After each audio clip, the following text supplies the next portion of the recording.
દહેગામની ચેખલાપગી પ્રાથમિક શાળામાં ભવ્ય માતૃપિતૃ વંદન કાર્યક્રમ યોજાયો. બાળકોએ શાસ્ત્રોક્ત વિધિથી માતાપિતાનું પૂજન કરી આશીર્વાદ મેળવ્યા. ભાવુક દ્રશ્યો સર્જાયા. વર્તમાન સમયમાં બાળકોમાં સંસ્કારોનું સિંચન થાય અને તેઓ ભારતીય સંસ્કૃતિના મૂલ્યોને સમજે તે હેતુથી દહેગામ તાલુકાની ચેખલાપગી પ્રાથમિક શાળા ખાતે માતૃપિતૃ વંદન કાર્યક્રમનું સુંદર આયોજન કરવામાં આવ્યું હતું. આ કાર્યક્રમમાં શાળાના બાળકોએ પોતાના માતાપિતા પ્રત્યે કૃતજ્ઞતા વ્યક્ત કરી એક પ્રેરણારૂપ ઉદાહરણ પૂરું પાડ્યું હતું. શ્રદ્ધા અને ભક્તિનો ત્રિવેણી સંગમ જોવા મળ્યો. કાર્યક્રમ દરમિયાન શાળાના વિદ્યાર્થીઓએ શાસ્ત્રોક્ત પરંપરા મુજબ પોતાના માતાપિતાને સન્માનપૂર્વક બેસાડી તેમના ભાલ પર કંકુ તિલક કર્યું હતું.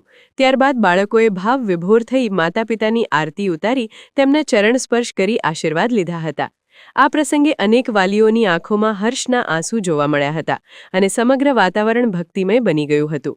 આ પ્રસંગે મહાનુભાવો અને ગ્રામજનો ઉપસ્થિત રહ્યા હતા, જેમાં આચાર્ય અરવિંદસિંહ મકવાણા, અધ્યક્ષ Dashrathsinh Rathod, school management committee, શાળાનો શૈક્ષણિક સ્ટાફ, એસએમસી સભ્યો, વાલીઓ અને મોટી સંખ્યામાં ગ્રામજનો ઉપસ્થિત રહ્યા હતા.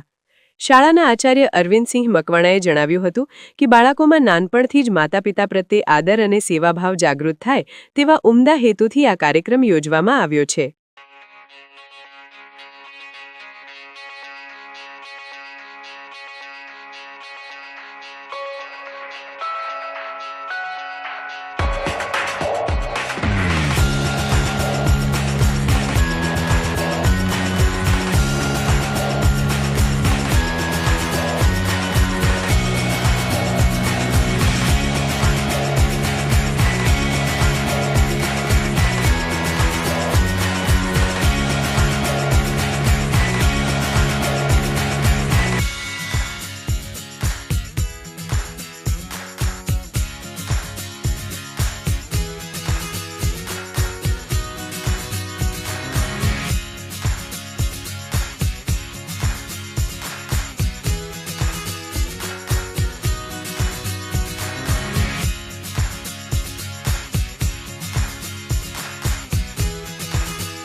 સમાચારની અવનવી અપડેટ જોતા રહો નિખરતા ગુજરાત ન્યૂઝ સાથે. નિખરતા ગુજરાત ન્યૂઝને લાઇક, શેર, સબસ્ક્રાઇબ કરો અને બેલ આઇકન દબાવીને સમાચારની ઝડપી માહિતી મેળવો.